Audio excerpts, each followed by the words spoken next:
വേണ്ട. അല്ല അവിടെയുള്ള ടാപ്പൊക്കെ അത്ര പോയി.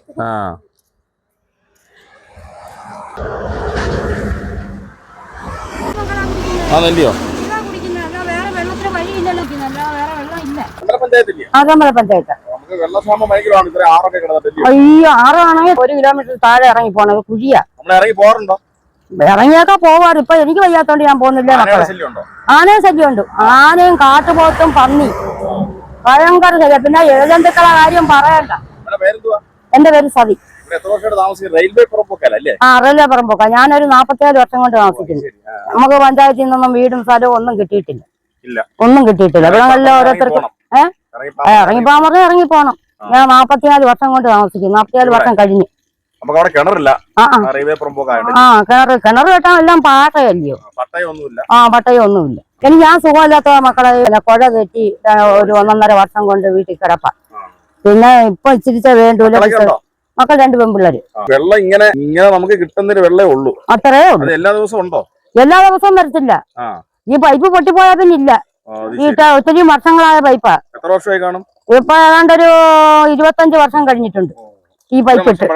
അത്രയും വർഷം പഴക്കം. 25 വർഷം അല്ല, അത്രയും വർഷത്തെ പഴക്കമുണ്ട്. 2 കുടം വെള്ളം കൊണ്ട് വല്ലതും മതിയാവും? 2 കുടം വെള്ളം കൊണ്ടൊന്നും ആവത്തില്ല മക്കളെ. ഞാൻ 3-4 കുടം വെള്ളം എടുക്കും. അതാണ്ട ചുമന്ന് കയറ്റി അല്ല വീടാ. അതുകൊണ്ട് ബോർഡ് വെച്ചിരിക്കുന്നു. ആ കാണുന്ന വീടാ. കേറി പോണം. അതാ വീട്. നമസ്കാരം, സുരേഷ് ക്ഷേത്രമാണ്. അപ്പൊ നമ്മളിപ്പം ഭയങ്കര വേനൽക്കാലമാണ്. പല സ്ഥലങ്ങളിലും ജലക്ഷാമം അതിരൂക്ഷമാണ്.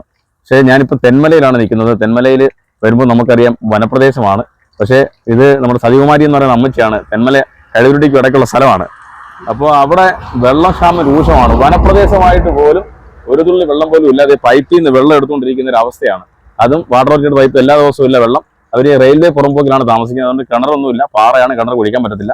ആ ജലക്ഷാമത്തിന്റെ ഒരു കാഴ്ച വനപ്രദേശത്ത് ഇത്രയും മരങ്ങളും വെള്ളവും. ഇവിടെ താഴെ ആറാണ് കേട്ടോ. അപ്പോൾ കഴുകുരുട്ടി ആറ്. എന്നിട്ട് പോലും ഇവിടെ വെള്ളമില്ല. അമ്മച്ചി വന്നിങ്ങനെ റോഡ് സൈഡിൽ നിന്ന് കുറേ ദൂരത്തേക്ക് എല്ലാ ദിവസവും 10 കുടം വെള്ളം ചുമന്നുകൊണ്ട് പോവുകയാണ്. അപ്പോൾ ജലക്ഷാമമൊക്കെ പരിഹരിക്കപ്പെട്ടെന്ന് നമുക്ക് ആശ്വസിക്കാം. എനിക്ക് ഒരുപാട് പാട് വെള്ളത്തിന്. വയസ്സാങ്കാലത്ത് എന്തോ ചെയ്യാനാ വെള്ളം. വേറെ ആരുമില്ല. മോളുണ്ട്, മോള് ജോലിക്ക് പോകുന്നു. പിന്നെ ഞാനേ ഉള്ളു. പിന്നെ വെള്ളം ഇതിനകത്ത് വരുന്ന വെള്ളമേ ഉള്ളൂ.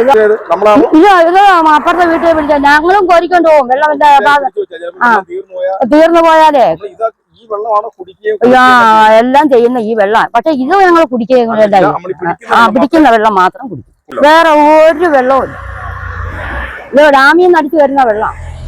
നമ്മളെ ഡാമിൽ നിന്ന് അടിച്ച് അവർ ശുദ്ധീകരിച്ചെന്ന് പറയാം. എന്തൊരു പുല്ലായാലും വെള്ളം വേണ്ടേ? വെള്ളം കുടിച്ചല്ലേ പറ്റൂ. എല്ലാവർക്കും റെയിൽവേ റോഡിന്റെ മേളിൽ വരെ വീട്ടിൽ കണക്ഷൻ ഇട്ട് കൊടുത്തെന്ന് പറയും. ഞങ്ങൾക്കാർക്ക് ഇങ്ങോട്ട് വന്നിട്ടില്ല. അപ്പൊ ഭയങ്കര പഞ്ഞാക്കളെ വെള്ളത്തിന്. കുളിക്കാൻ ഓരോരുത്തരൊക്കെ പോകും. പക്ഷെ എന്നെ കൊണ്ടിറങ്ങി പോകാനൊന്നും പറ്റത്തില്ല. അതുമല്ല ഭയങ്കര ശല്യം. പാനയുടെയും കാട്ടുപോത്തിന്റെയും പന്നിയുടെയും ഒക്കെ ശല്യം. അതുമല്ല ഇഴജന്തുക്കൾ വിരത്ത് കിടക്കാൻ പാമ്പേ ഉള്ളു. ഞാന് വെള്ളം എന്നെ കൊണ്ട് ഒക്കുന്നോണം 5-6 കുടം വെള്ളം എടുക്കും. ഇന്നലെ ഒട്ടും വന്നില്ല. ഇന്ന് രാവിലെ. ഇന്നലെ പിന്നെ വണ്ടിക്കാരൻ 5-6 കുടം വെള്ളം കൊടുത്താ.